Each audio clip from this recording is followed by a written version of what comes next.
ఈ మధ్యకాలంలో చాలామందికి కాళ్ళు వాయడం, వెరికోస్ వెయిన్స్ అంటే ఎర్రగా పచ్చగా మన వెయిన్స్ అన్నీ కూడా పాదాల్లో పిక్కల్లో కనిపించడం తరచుగా చూస్తున్నాం. ఇన్ఫ్యాక్ట్ ప్రతి ఒక్కరూ ప్రతిరోజు కంప్లైంట్ చేస్తున్నారు, కాళ్ళు వాస్తున్నాయి. మెడికల్ పరంగా కాళ్ళు వాయడానికి 4-5 కారణాలు ఉన్నాయి. ఒకటేమో అనీమియా, రక్తహీనత. రెండోదేమో మన బాడీలో ప్రోటీన్లు తగ్గినప్పుడు, అంటే కాలేయం డిజార్డర్స్, లివర్ డిజీజెస్ ఉన్నప్పుడు కూడా కాళ్ళు వాస్తాయి. దీన్ని హైపోప్రోటీనీమియా అంటాం. ఇది కాకుండా గుండె జబ్బులు, హార్ట్ ఫెయిల్యూర్. ఈ విధంగా మనం కొన్ని ఎస్టాబ్లిష్డ్ డిజీజెస్ ఉన్నాయి, వాటి వల్ల కాళ్ళు వాయడం అనేది నార్మలే. కానీ ఏమీ డిసీజ్ లేకుండా దాదాపు ప్రతి ఒక్కరికి కాళ్ళు వాయడం మనం చూస్తున్నాం.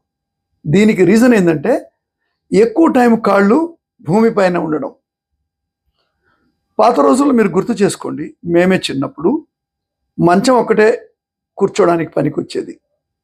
కొందరి ఇళ్లలో కుర్చీలు, ఒక చిన్న బెత్తంతో చేసిన సోఫా ఉండేది. తక్కువగా కూర్చునేవాళ్ళు, ఎక్కువగా కింద కూర్చునేవాళ్ళు, కింద పడుకునేవాళ్ళు, లేదా కొంతమంది మంచం మీద పడుకునేవాళ్ళు. అంటే వాట్ యూస్ టు హ్యాపెన్, మనం కింద కూర్చున్నప్పుడు మన గుండెకి పాదాలకి డిస్టెన్స్ తగ్గిపోయింది. అంటే పాదాల నుంచి రక్తం చాలా ఎక్కువగా పంప్ చేసి గుండెకి రావడానికి కష్టపడాల్సిన అవసరం లే. పడుకున్నప్పుడు హారిజాంటల్గా ఉంటుంది, అంటే మన గుండె పాదాలు అన్నీ ఒకటే లెవెల్గా ఉంటాయి కాబట్టి అసలు ఎటువంటి ఇబ్బంది లేదు. సో రక్త ప్రసరణ సునాయాసంగా జరుగుతుంది. ఈరోజు ఏం చేస్తున్నాం, మార్నింగ్ పొద్దున్న లేగానే వెస్టర్న్ కమోడ్ మీద కూర్చుంటున్నాం, తర్వాత డైనింగ్ టేబుల్ మీద కూర్చుంటున్నాం, తర్వాత సోఫా లేదా ఉద్యోగానికి వెళ్తే కారో మోటార్ సైకిల్ మీద, తర్వాత ఆఫీస్లో మళ్ళా కుర్చీలో కూర్చుంటున్నాం. దాదాపు ఒక 6 నుంచి 8 గంటలు కూడా శరీరం పడుకోవడం లేదు. అంటే మనము భూమికి హారిజాంటల్గా మనం పడుకోవడం లేదు, అంటే గుండె పాదాలు ఒకటే లెవెల్లో లేవు, ఎప్పటికీ మనము ఇలాగే ఉన్నాం.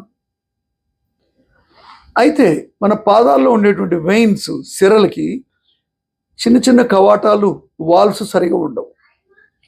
ఇప్పుడు ధమనులు అంటే ఆర్టరీస్ అయితే చాలా ఈజీగా బ్లడ్ని పంప్ చేస్తాయి, కానీ వెయిన్స్ అంత గట్టిగా పంప్ చేయలేవు. వీనస్ రిటర్న్ అనేది స్లో ప్రాసెస్. అందువల్ల ఏమవుతుంది, కొంచెం పాదాల్లో స్టాగ్నేషన్ అయిపోతుంది. వాయడం అనేది ఫిజియలాజికల్గా అంటే స్వాభావికంగా జరుగుతుంది. ఇది కాళ్ళు కింద ఉండడం వలన.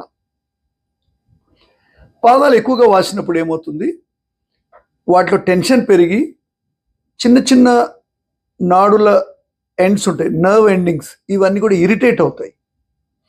అంటే ఈ ఫ్లూయిడ్ ఏమవుతుంది, extra cellular intra cellular circulation అంతా గందరగోళం అయిపోతుంది. సో అక్కడున్న వెయిన్స్ అన్నీ లావెక్కుతాయి. స్లోలీ ఒక వెరికోస్ వెయిన్ డిజార్డర్గా మారుతుంది. తర్వాత ఎప్పటికీ వాపు ఉండి ఉండి కాళ్ళు బరువెక్కుతాయి. మీరు ఏం చేయాలి దీనికి బ్రేక్? అందరు కింద కూర్చోలేరు, ఎందుకంటే మోకాళ్ళ నొప్పులు ఉండొచ్చు, ఆర్థరైటిస్ ఉండొచ్చు, ఎన్నో ప్రాబ్లమ్స్ ఉండొచ్చు. ఛాన్స్ దొరికినప్పుడు మీరు పడుకోవాలి. అంటే శరీరం భూమికి హారిజాంటల్గా మనం పడుకోవాలి, సమాంతరంగా, భూమికి సమాంతరంగా, బెడ్కి సమాంతరంగా గుండె పాదాలు అన్ని బాడీ పార్ట్స్ ఒకటే లెవెల్లో ఉండాలి. దీనివల్ల ఏమవుతుంది, రక్త ప్రసరణ చాలా మార్పులు వస్తాయి. నిలబడి పనిచేసేవాళ్ళు, పోలీసులు, తర్వాత స్టాండింగ్ వర్కర్స్, ఎంప్లాయీస్, ఫ్యాక్టరీస్లో పనిచేసేవాళ్ళు, ఎక్కడైనా సరే షాపింగ్ మాల్స్లో పనిచేసేవాళ్ళు, రిసెప్షనిస్ట్, వీళ్ళందరూ ఏం చేయాలి, ఇంటికి పోగానే వెంటనే పడుకొని పాదాల కింద ఒక 4-5 దిండ్లు పెట్టుకొని ఒక జెడ్ షేప్లో మనం పడుకోవాలి కొద్దిసేపు. సో ఏమవుతుంది, వీనస్ రిటర్న్ ఇంప్రూవ్ అవుతుంది. మీరు ఎక్కడ ఛాన్స్ దొరికితే అక్కడ పడుకోవాలి, ఛాన్స్ దొరికితే. సో అప్పటికి మీ వెయిన్స్ ఎక్కువ అవుతున్నాయంటే డెఫినెట్లీ డాక్టర్లు ఉన్నారు, ఆపరేషన్ చేయడానికి మనుషులు ఉన్నారు, రుద్దడానికి ఉన్నారు, చాలామంది మన గురించి వేచి ఉన్నారు. కాబట్టి చిన్న పిల్లల నుంచి మీరు ఇంట్లో అలవాటు చేయండి.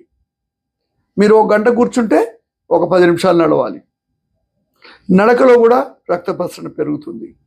అందుకనే పాత రోజుల్లో సర్వాంగాసన్, శీర్షాసన్, విపరీతకర్ణి, ఈ ఆసనాలు ఎందుకు చేసేవాళ్ళు, topsy turvy poses, so that to improve the venous return, అంటే రక్తం అంతా కూడా తిరిగి సర్క్యులేషన్కి రావడానికి. సో మీ కాళ్ళు ఒత్తి చూసుకొని సొట్టబడుతుంటే భయపడాల్సిన అవసరం లేదు. ఫస్ట్ ఇవన్నీ ట్రై చేయండి, తప్పకుండా మీకు ఉపశమనం దొరుకుతుంది.